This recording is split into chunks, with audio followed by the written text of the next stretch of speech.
Assalamu alaikum.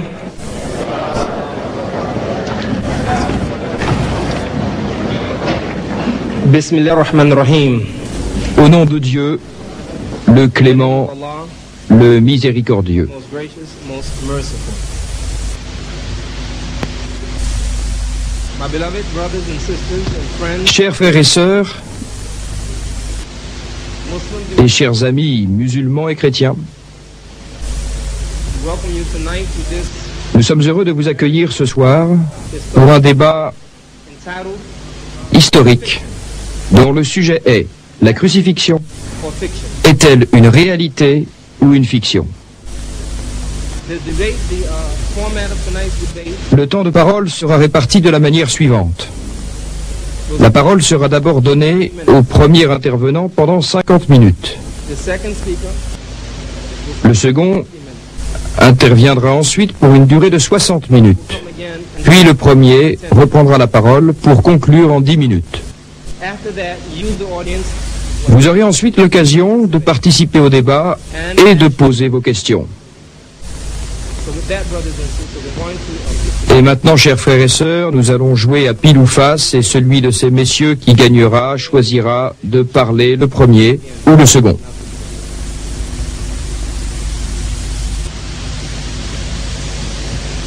Ahmed Ida.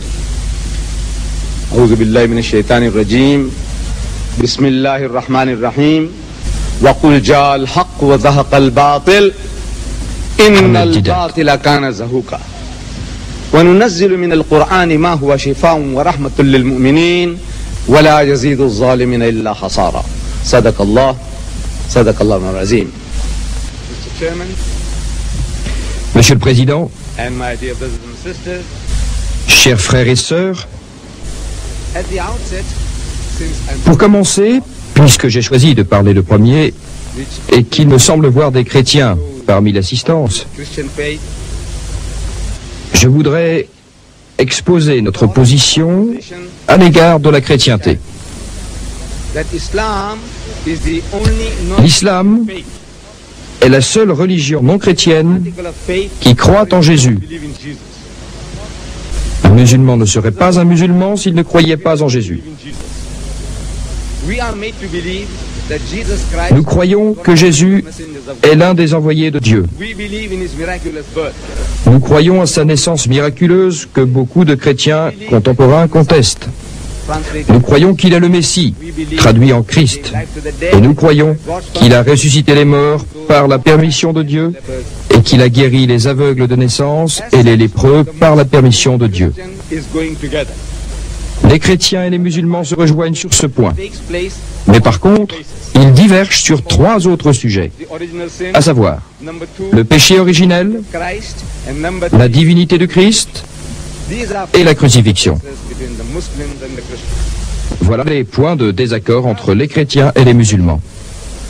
As you En ce qui concerne le sujet de notre débat, banner here, it says crucifixion la crucifixion or fiction. est-elle une réalité ou une fiction? Gives a direct answer. Le Coran donne une réponse claire à cette question. Says, Il dit, Bismillahirrahmanirrahim, in the name of God, most gracious, most merciful.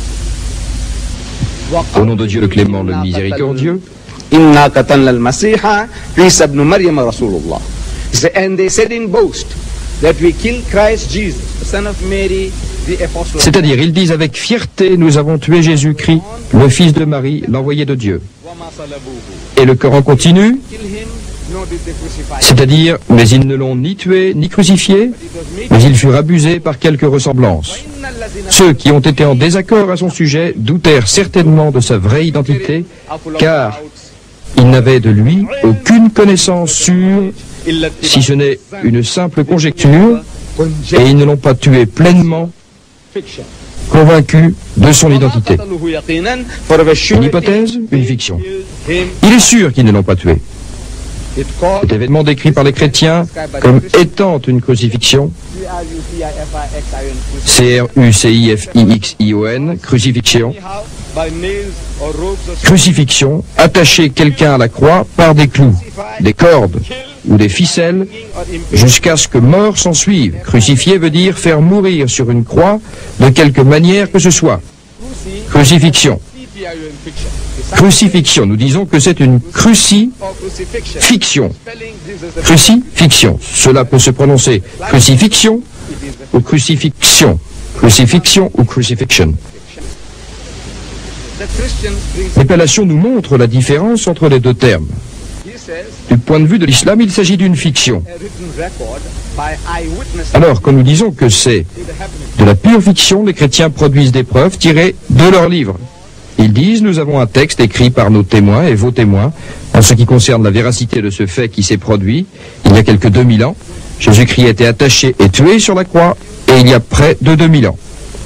Alors, ce que je vais faire ce soir, c'est la chose suivante. Au lieu de vous dire, voilà ce que les musulmans disent, ou voilà ce que le Coran dit, je dis, écoutez, je vais vous démontrer que la Bible, que vous tenez entre vos mains, quelle que soit la version que vous avez, vous allez trouver le verset que je vais vous citer et l'argument que je vais en déduire.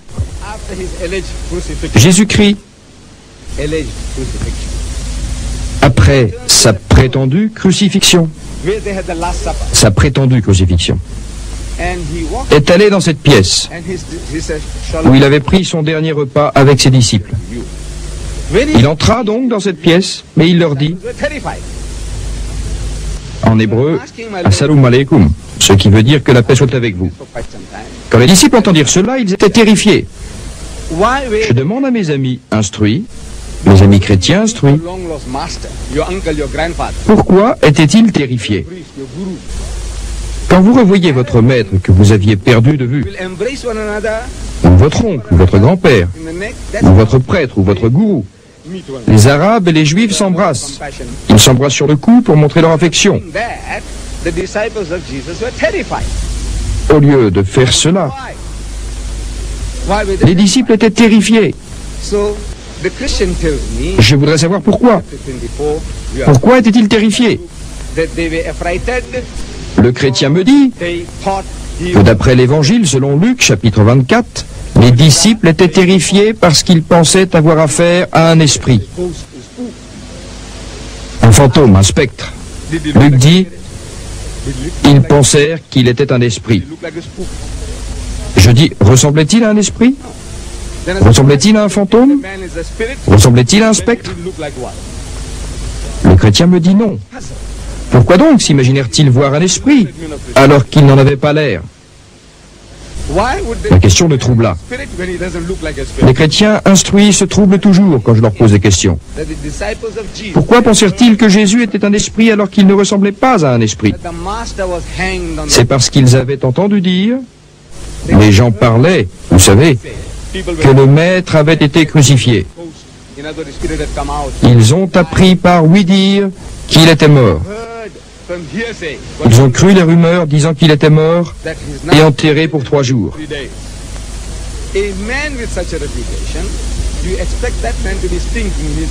Attendez-vous à ce qu'un homme de sa réputation reste dans sa tombe plus de 3 jours?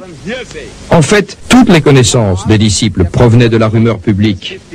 Marc dit au chapitre 14, verset 50, que le moment le plus critique dans la vie de Jésus, c'est lorsque ses disciples l'abandonnèrent pour prendre la fuite.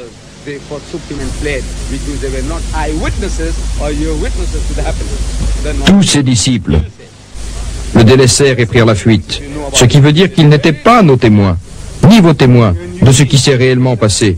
Ils ont seulement repris à leur compte les rumeurs qui circulaient. Il n'est donc pas étonnant qu'ils soient terrifiés, parce que quand vous vous trouvez en présence d'un homme que vous croyez mort et enterré, il est normal que vous le preniez pour un spectre ou un revenant, et que vous soyez terrifiés.